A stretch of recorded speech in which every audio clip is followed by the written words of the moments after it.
Have you ever been so invisible to someone that they might as well walk right through you? What if, one day, you decided you weren't going to let it happen again? In a quiet hotel hallway, someone crossed the line, and this time, I pushed back, hard.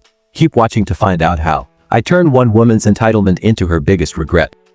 If you've ever been disrespected by someone who thinks the world revolves around them, smash that like button, subscribe for more real-life revenge stories, and share your own tales of sweet justice down in the comments. Let's dive in. The clock on my hotel room's nightstand glowed. 7:13 a.m. A soft hum of distant traffic seeped through the double-glazed window, the soundtrack of business trips everywhere. I was 1,000 miles from home, living off vending machine snacks and complimentary coffee, counting the days until my work conference ended. Every morning was the same. Suit up, laptop bag over one shoulder, clunky rolling suitcase trailing behind as I made my way to the elevator for another long day. But on Tuesday, my bland travel routine was broken. I pressed the elevator button, mind already on the boring emails ahead, or so I thought. When the doors slid open, I saw her. She was standing right at the threshold, oblivious to the unspoken rule that people get off before others get on. She surged forward, her heels clacking like gunfire against the polished tile. I had to leap back, nearly tripping over my suitcase. In that moment, something snapped inside me, a flash of annoyance that settled deep in my chest, slow burning and impossible to ignore.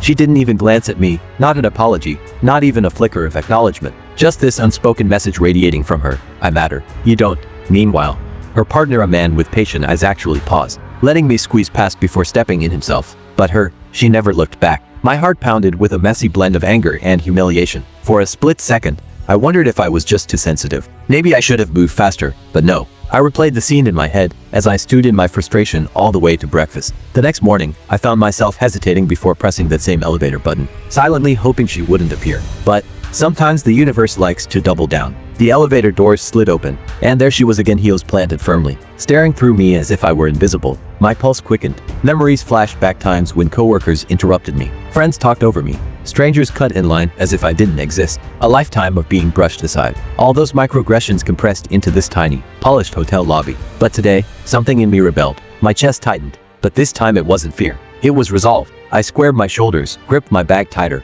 and muttered under my breath, just loud enough for her to hear: Not today. A surge of adrenaline shot through me. As the doors parted, I moved fast, purposeful, like an NFL linebacker breaking a formation. Her eyes widened for a split second, surprise flickering across her carefully made-up face. Our shoulders collided, not hard enough to hurt, but just enough to make her stumble, her balance broken. I felt her scowl burning into me, but I kept my gaze steady. I didn't apologize. I didn't flinch. I just smiled, a small, controlled smirk that said, I see you, and you're not walking all over me today. Her partner, observing the drama, looked torn, caught between loyalty and embarrassment. I imagined the internal dialogue. Why does she do this? Why can't she just wait? But he said nothing, just trailed after her as she fumed, shooting daggers at me over her shoulder. Inside, my heart raced, a dizzying cocktail of triumph and nerves. Had I gone too far? No one spoke, but the energy was electric. I caught my own reflection in the lobby mirror, cheeks flushed, expression defiant, posture finally blissfully upright.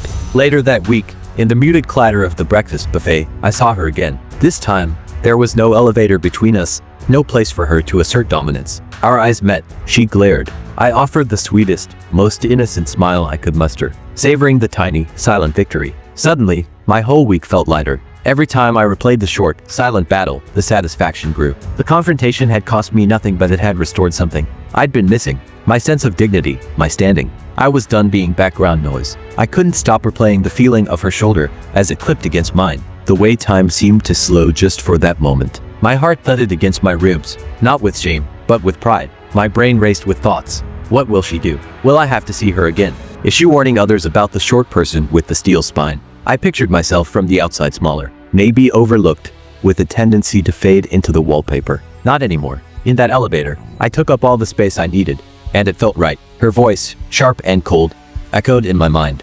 Watch where you're going. But this time, I didn't shrink away. Instead, I just grinned, silent armor against her glare. The stares of the other hotel guests were momentary, then faded. But I stood taller. I suppose some might call it petty, but anyone who's ever been steamrolled, ignored, or minimized knows it's not about one elevator. It's about every moment someone tried to make you feel small, and taking even a little space back. That's a victory worth savoring. That final confrontation in the lobby was the real victory lap. No words needed to be spoken. The look she gave me was pure, concentrated rage, but underneath it, a flicker of something new, respect, or maybe just the knowledge that she couldn't walk right over everyone. That moment, when her facade cracked and she realized she'd met her match, was worth all the frustration. For the first time in a long while, I felt not just seen but unstoppable. You know, revenge doesn't always have to be dramatic or destructive. Sometimes, it's about standing your ground, claiming your space, and proving to yourself that you won't be pushed around. Maybe karma is just us, refusing to be invisible. If you love that little taste of justice, hit the like button and subscribe for more true stories that remind us we can fight back. Tell us in the comments, have you ever dished out your own sweet revenge, or stood up to someone who underestimated you? I want to hear your stories. And, as always, thanks for listening.